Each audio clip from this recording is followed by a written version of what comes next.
اعوذ باللہ من الشیطان الرجیم بسم اللہ الرحمن الرحیم السلام علیکم ورحمۃ اللہ وبرکاتہ۔ حضرت سعد بن ابی وقاص رضی اللہ عنہ سے مروی ہے کہ ایک مرتبہ نبی کریم صلی اللہ علیہ وآلہ وسلم عالیہ سے آ رہے تھے۔ راستے میں بنو معاویہ کی مسجد پر گزر ہوا۔ نبی کریم صلی اللہ علیہ وآلہ وسلم نے اس مسجد میں داخل ہو کر 2 رکعت نماز پڑھی۔ ہم نے بھی نبی کریم صلی اللہ علیہ وآلہ وسلم کے ساتھ یہ نماز پڑھی۔ اس کے بعد نبی کریم صلی اللہ علیہ وآلہ وسلم نے طویل دعا فرمائی اور فراغت کے بعد فرمایا، میں نے اپنے پروردگار سے 3 چیزوں کی درخواست کی تھی، جن میں سے 2 اس نے قبول کر لیں اور ایک قبول نہیں کی۔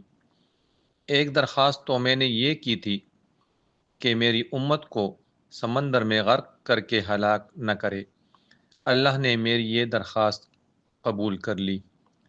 دوسری درخواست میں نے یہ کی تھی کہ میری امت کو قحط سالی کی وجہ سے ہلاک نہ کرے۔ اللہ تبارک و تعالی نے میری یہ درخواست بھی قبول کر لی۔ اور تیسری درخواست میں نے یہ کی تھی کہ میری امت آپس میں نہ لڑے، لیکن اللہ تبارک و تعالی نے یہ دعا قبول کرنے سے انکار کر دیا۔ حضرت سعد رضی اللہ عنہ سے مروی ہے کہ جناب رسول اللہ صلی اللہ علیہ وآلہ وسلم نے ارشاد فرمایا، بندہ مومن کے متعلق اللہ کی تقدیر اور فیصلے پر مجھے تعجب ہوتا ہے کہ اگر اسے کوئی بھلائی حاصل ہوتی ہے تو وہ اپنے پروردگار کا شکر ادا کرتا ہے، اور اگر کوئی مصیبت پہنچتی ہے تو وہ اس پر ثواب کی نیت سے صبر کرتا ہے۔ صبر و شکر دونوں اللہ کو پسند ہیں۔ مومن کو تو ہر چیز کے بدلے ثواب ملتا ہے، حتیٰ کہ اس لقمے پر بھی جو وہ اٹھا کر اپنی بیوی کے منہ میں دیتا ہے۔ ایک مرتبہ حضرت سعد رضی اللہ عنہ نے اپنے ایک بیٹے کو یہ دعا کرتے ہوئے سنا کہ اے اللہ، میں تجھ سے جنت، اس کی نعمتوں اور اس کے ریشمی کپڑوں اور فلاں فلاں چیز کی دعا کرتا ہوں، اور جہنم کی آگ، اس کی زنجیروں اور بیڑیوں اور فلاں فلاں چیز سے آپ کی پناہ میں آتا ہوں۔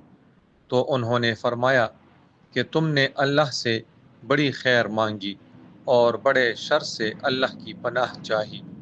نبی کریم صلی اللہ علیہ وآلہ وسلم نے فرمایا ہے کہ عنقریب ایک ایسی قوم آئے گی جو دعا میں حد سے آگے بڑھ جائے گی، اور یہ آیت تلاوت فرمائی کہ تم اپنے رب کو عاجزی کے ساتھ اور چپکے سے پکارا کرو، بے شک وہ حد سے تجاوز کرنے والوں کو پسند نہیں کرتا۔ تمہارے لیے اتنا ہی کہنا کافی ہے کہ اے اللہ، میں آپ سے جنت کا اور اس کے قریب کرنے والے قول و عمل کا سوال کرتا ہوں، اور جہنم اور اس کے قریب کرنے والے قول و عمل سے تیری پناہ میں آتا ہوں۔